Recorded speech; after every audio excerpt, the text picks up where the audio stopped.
ओम शांति। आज 29 अगस्त 2025 की बाबा की साकार मुरली है। मुरली के महावाक्य हैं, मीठे बच्चे, अपनी सेफ्टी के लिए विकारों रूपी माया के चंबे यानी पंजे से सदा बचकर रहना है। देह अभिमान में कभी नहीं आना है। प्रश्न है, पुण्य आत्मा बनने के लिए बाप सभी बच्चों को कौन सी मुख्य शिक्षा देते हैं? उत्तर है, बाबा कहते, बच्चे पुण्यात्मा बनना है तो पहला, श्रीमत पर सदा चलते रहो, याद की यात्रा में गफलत नहीं करो। दूसरा, आत्म अभिमानी बनने का पूरा पुरुषार्थ कर काम महाशत्रु पर जीत प्राप्त करो। यही समय है पुण्यात्मा बन इस दुख धाम से पार सुख धाम में जाने का। ओम शांति। बाप ही रोज बच्चों से पूछते हैं, शु बाबा के लिए ऐसे नहीं कहेंगे कि बछड़े वाले हैं, आत्माएं तो अनादि है ही, बाप भी हैं। इस समय जबकि बाप और दादा दोनों हैं, तब ही बच्चों की संभाल करनी होती है। कितने बच्चे हैं जिनकी संभाल करनी होती है। एक एक का पोता मेल रखना होता है। जैसे लौकिक बाप को भी फुरना रहता है ना। समझते हैं हमारा बच्चा भी इस ब्राह्मण कुल में आ जाए तो अच्छा है। हमारे बच्चे भी पवित्र बन पवित्र दुनिया में चले। कहा इस पुराने माया के नाले में बह न जाए। बेहद के बाप को बच्चों का फुरना रहता है। कितने सेंटर्स हैं, किस बच्चे को कहाँ भेजना है जो सेफ्टी में रहे। आजकल सेफ्टी भी मुश्किल है। दुनिया में कोई भी सेफ्टी नहीं है। स्वर्ग में तो हर एक की सेफ्टी है, यहाँ कोई की सेफ्टी नहीं है। कहाँ न कहाँ विकारों रूपी माया के चंबे में फंस पड़ते हैं। अभी तुम आत्माओं को यहाँ पढ़ाई मिल रही है। सत का संग भी यहाँ है। यहाँ ही दुख धाम से पार सुख धाम में जाना है। क्योंकि अब बच्चों को पता पड़ा है दुख धाम क्या है, सुख धाम क्या है। बरोबर अभी दुख धाम है। हमने पाप बहुत किए हैं और वहाँ पुण्य आत्माएं ही रहती हैं। हमको अभी पुण्य आत्मा बनना है। अभी तुम हर एक अपने 84 जन्मों की हिस्ट्री ज्योग्राफी जान गए हो। दुनिया में कोई भी 84 जन्मों की हिस्ट्री ज्योग्राफी नहीं जानते। अभी बाप ने आकर सारी जीवन कहानी समझाई है। अभी तुम जानते हो हमें पूरा पुण्य आत्मा बनना है, याद की यात्रा से। इसमें ही बहुत धोखा खाते हैं गफलत करने से। बाप कहते हैं इस समय गफलत अच्छी नहीं है, श्रीमत पर चलना है। इसमें ही मुख्य बात कहते हैं, एक तो याद की यात्रा में रहो, दूसरा काम महाशत्रु पर जीत पानी है। बाप को सब पुकारते हैं क्योंकि उनसे शांति और सुख का वर्षा मिलता है आत्माओं को। आगे देह अभिमानी थे तो कुछ पता नहीं पड़ता था। अभी बच्चों को आत्म अभिमानी बनाया जाता है। नए नए को पहले पहले एक हद के, दूसरा बेहद के बाप का परिचय देना है। बेहद के बाप से स्वर्ग यानी बहिश्त नसीब होता है। हद के बाप से दोजक यानी नरक नसीब होता है। बच्चा जब बालिग बनता है तो प्रॉपर्टी का हकदार बनता है। जब समझ आती है फिर धीरे धीरे माया के अधीन बन पड़ते हैं। वह सब है रावण राज्य यानी विकारी दुनिया के रस्म रिवाज। अभी तुम बच्चे जानते हो यह दुनिया बदल रही है। इस पुरानी दुनिया का विनाश हो रहा है।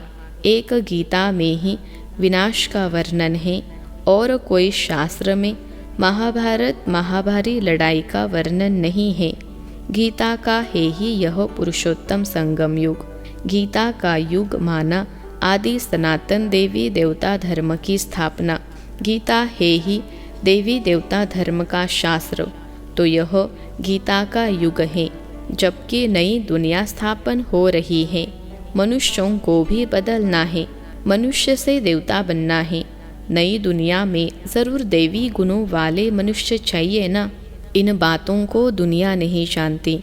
उन्होंने कल्प की आयु का टाइम बहुत दे दिया है। अभी तुम बच्चों को बाप समझा रहे हैं तुम समझते हो बरोबर बाबा हमको पढ़ाते हैं।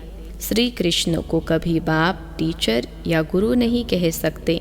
श्री कृष्ण टीचर हो तो सिखा कहाँ से? उनको ज्ञान सागर नहीं कहा जा सकता। अभी तुम बच्चों को बड़ों को समझाना है, आपस में मिलकर राय करनी है कि सर्विस की वृद्धि कैसे हो, विहंग मार्ग की सर्विस कैसे हो। ब्रह्मा कुमारियों के लिए जो इतना हंगामा करते हैं, फिर समझेंगे यह तो सच्चे हैं, बाकी दुनिया तो है झूठी, इसलिए सच की नैया को हिलाते रहेंगे। तूफान तो आते हैं ना, तुम नैया हो तो पार जाती हो। तुम जानते हो हमको इस मायावी दुनिया से पार जाना है। सबसे पहले नंबर में तूफान आता है देह अभिमान का, वह है सबसे बुरा।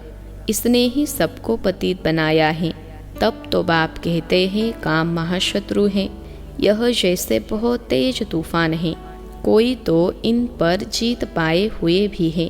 गृहस्थ व्यवहार में गए हुए हैं, फिर कोशिश करते हैं बचने की। कुमार कुमारियों के लिए तो बहुत सहज है, इसलिए नाम भी गाया हुआ है कन्हैया। इतनी कन्याएं जरूर शिव बाबा की होगी। देहधारी श्री कृष्ण की तो इतनी कन्याएं हो न सके।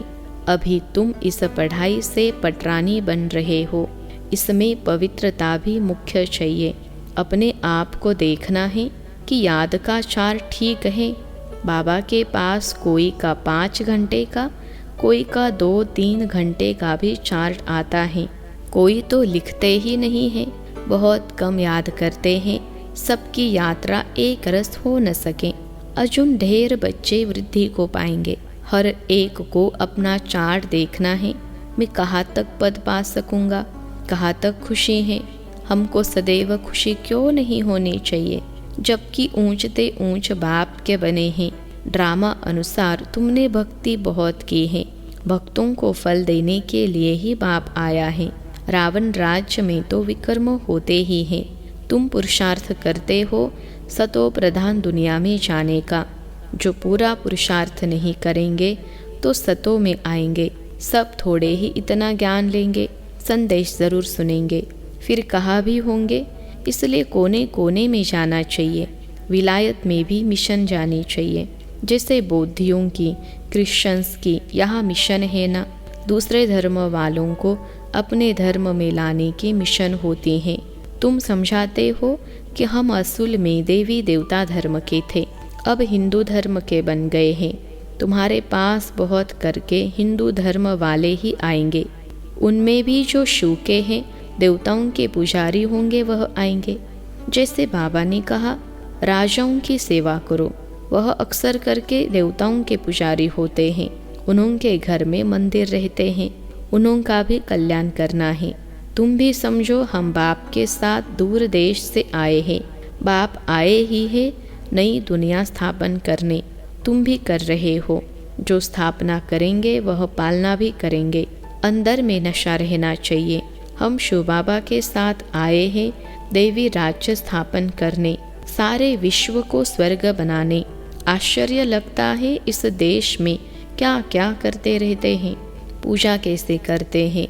नवरात्रि में देवियों की पूजा होती है ना, रात्रि है तो दिन भी है। तुम्हारा एक गीत भी है ना, क्या कौतुक देखा।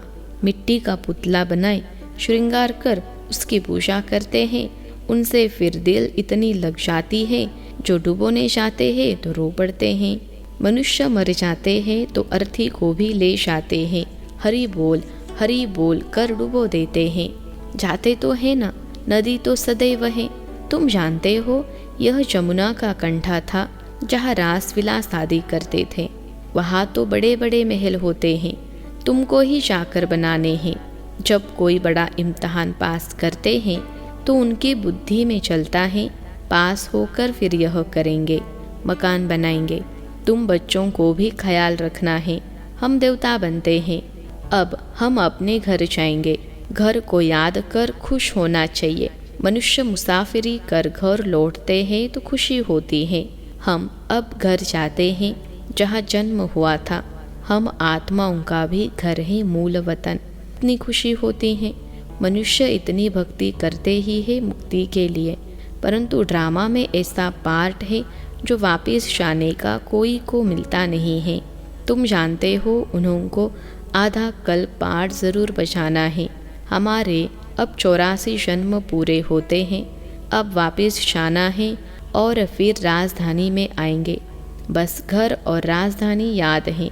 यहाँ बैठे भी कोई कोई को अपने कारखाने आदि याद रहते हैं। जैसे देखो बिड़ला हैं, कितने उनके कारखाने आदि हैं, सारा दिन उनको ख्याल रहती होगी। उनको कहे बाबा को याद करो तो कितनी उनको अटक पड़ेगी। घड़ी घड़ी धंधा याद आता रहेगा। सबसे सहज है माताओं को, उनसे भी कन्याओं को जीते जी मरना है, सारी दुनिया को भूल जाना है। तुम अपने को आत्मा समझ शिव बाबा के बनते हो, इसको जीते जी मरना कहा जाता है। देह सहित देह के सब संबंध छोड़ अपने को आत्मा समझ शिव बाबा का बन जाना है। शिव बाबा को ही याद करते रहना है, क्योंकि पापों का बोझा सिर पर बहुत है। दिल तो सबकी होती है। हम जीते जी मरकर शिव बाबा का बन जाए, शरीर का भान न रहे। हम अशरीरी आए थे, फिर अशरीरी बनकर जाना है। बाप के बने हैं तो बाप के सिवाय दूसरा कोई याद न रहे। ऐसा जल्दी हो जाए तो फिर लड़ाई भी जल्दी लगे। बाबा कितना समझाते हैं, हम तो शिव बाबा के हैं ना, हम वहाँ के रहने वाले हैं। यहाँ तो कितना दुख है। अभी यह अंतिम जन्म है। बाप ने बताया है, तुम सतो प्रधान थे तो और कोई नहीं था। तुम कितने साहूकार थे। भले इस समय पैसे कौड़ी हैं, परंतु यह कुछ है नहीं। कौड़ियाँ हैं, यह सब अल्पकाल सुख के लिए है। बाप ने समझाया है, पास्ट में दान पुण्य किया है तो पैसा भी बहुत मिलता है, फिर दान करते हैं। परंतु यह है एक जन्म की बात। यहाँ तो जन्म जन्मांतर के लिए साहूकार बनते हैं। जितना बड़ा कहवाना उतना बड़ा दुख पाना। जिनको बहुत धन है वह फिर बहुत फंसे हुए हैं, कभी ठहर न सके। कोई साधारण गरीब ही सरेंडर होंगे, साहूकार कभी नहीं होंगे। वह कमाते ही हैं पुत्र पोत्रों के लिए कि हमारा कुल चलता रहे, खुद उस घर में नहीं आने वाले हैं। पुत्र पोत्रे आए जिन्होंने अच्छे कर्म किए हैं। जैसे बहुत दान जो करते हैं वो राजा बनते हैं, परंतु एवर हिल्दी तो नहीं है। राजा की तो क्या हुआ, अविनाशी सुख नहीं है। यहाँ कदम कदम पर अनेक प्रकार के दुख होते हैं, वहाँ यह सब दुख दूर हो जाते हैं। बाप को पुकारते हैं कि हमारे दुख दूर करो। तुम समझते हो दुख दूर सब होने हैं, सिर्फ बाप को याद करते रहो। सिवा एक बाप के और कोई से वर्षा मिल नहीं सकता। बाप सारे विश्व का दुख दूर करते हैं। इस समय तो जानवर आदि भी कितना दुखी हैं। यह है ही दुख धाम। दुख बढ़ता जाता है, तमो प्रधान बनते जाते हैं। अभी हम संगम युग पर बैठे हैं, वह सब कलयुग में है। यह है पुरुषोत्तम संगम युग। बाबा हमको पुरुषोत्तम बना रहे हैं। यह याद रहे तो भी खुशी रहे। भगवान पढ़ाते हैं, विश्व का मालिक बनाते हैं। यह भला याद करो, उनके बच्चे भगवान भगवती होने चाहिए ना पढ़ाई से। भगवान तो सुख देने वाला है, फिर दुख कैसे मिलता है। वह भी बाप बैठ समझाते हैं। भगवान के बच्चे फिर दुख में क्यों हैं। भगवान दुख हरता सुख करता है तो ज़रूर दुख में आते हैं, तब तो गाते हैं। तुम जानते हो बाप हमको राजयोग सिखा रहे हैं, हम पुरुषार्थ कर रहे हैं, इसमें संशय थोड़े ही हो सकता है। हम भी के राजयोग सीख रहे हैं, झूठ थोड़े ही बोलेंगे। कोई को यह संशय आए तो समझाना चाहिए, यह तो पढ़ाई है, विनाश सामने खड़ा है। हम हैं संगम युगी ब्राह्मण चोटी, प्रजापिता ब्रह्मा है तो ज़रूर ब्राह्मण भी होने चाहिए। तुमको भी समझाया है तब तो निश्चय किया है। बाकी मुख्य है याद की यात्रा, इसमें ही विघ्न पड़ते हैं। अपना चाड़ देखते रहो, कहाँ तक बाबा को याद करते हैं, कहाँ तक खुशी का पारा चढ़ता है। यह आंतरिक खुशी रहनी चाहिए कि हमको बागवान पतित पावन का हाथ मिला है। हम शिव बाबा से ब्रह्मा द्वारा शेक हैंड करते हैं। अच्छा, मीठे मीठे सिखिलते बच्चों प्रति माता पिता बाप दादा का याद प्यार और गुड मॉर्निंग। रूहानी बाप के रूहानी बच्चों को नमस्ते। हम रूहानी बच्चों की सिखलते रूहानी माता पिता बाप दादा को याद प्यार, गुड मॉर्निंग और नमस्ते बाबा नमस्ते। धारणा के लिए मुख्य सार। पहली पॉइंट है, अपने घर और राजधानी को याद कर अपार खुशी में रहना है। सदा याद रहे, अब हमारी मुसाफिरी पूरी हुई, हम जाते हैं अपने घर, फिर राजधानी में आएंगे। दूसरी पॉइंट है, हम शिव बाबा से ब्रह्मा द्वारा हैंडशेक करते हैं। वह बागवान हमें पतित से पावन बना रहे हैं। हम इस पढ़ाई से स्वर्ग की पटरानी बनते हैं। इसी आंतरिक खुशी में रहना है।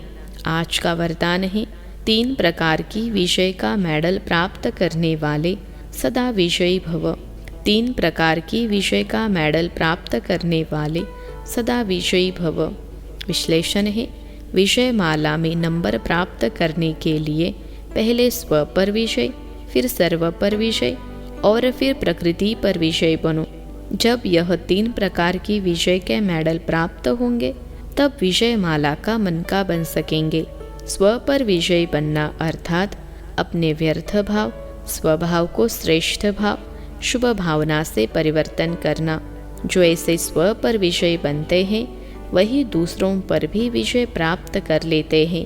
प्रकृति पर विजय प्राप्त करना अर्थात वायुमंडल, वाइब्रेशन और स्थूल प्रकृति की समस्याओं पर विजयी बनना। आज का स्लोगन है, स्वयं के कर्मेंद्रियों पर संपूर्ण राज्य करने वाले ही सच्चे राजयोगी हैं। स्वयं के कर्मेंद्रियों पर संपूर्ण राज्य करने वाले ही सच्चे राजयोगी हैं। अव्यक्त इशारे, सहज योगी बनना है तो परमात्मा प्यार के अनुभवी बनो। आप बच्चों को ज्ञान के साथ साथ सच्चा रूहानी प्यार मिला है। उस रूहानी प्यार ने ही प्रभु का बनाया है। हर बच्चे को डबल प्यार मिलता है, एक बाप का, दूसरा देवी परिवार का। तो प्यार के अनुभव ने परवाना बनाया है। प्यार ही चुंबक का काम करता है, फिर सुनने व मरने के लिए भी तैयार हो जाते हैं। संगम पर जो सच्चे प्यार में जीते जी मरता है वही स्वर्ग में जाता है।